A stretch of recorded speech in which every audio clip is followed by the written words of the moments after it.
So Moses is sitting at his tent, and it's like the heat of day. It's really hot outside, and all of a sudden the Lord appears to him amongst the trees of Mamre.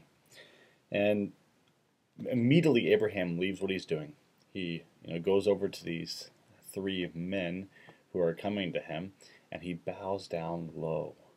It was a custom in this day of Mesopotamia to treat your guests obviously with welcome, and this is a way to welcome somebody who was superior to you. This is a way to welcome somebody who you knew should be held in high esteem, that they should be honored even above yourself. And so Abraham is lowering himself, and he says, "If I have found favor in your eyes, my Lord, do not pass your servant by.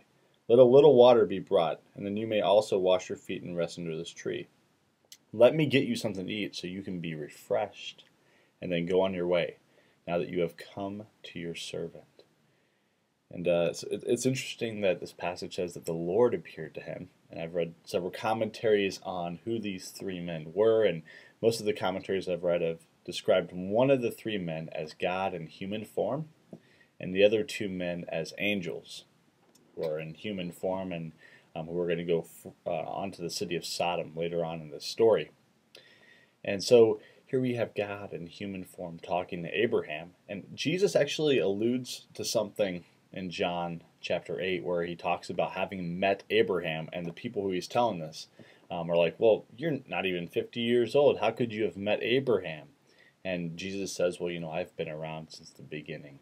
The beginning of time. I am who I am," is the phrase that he uses. And whenever he says this, the people actually get angry and they try to stone him.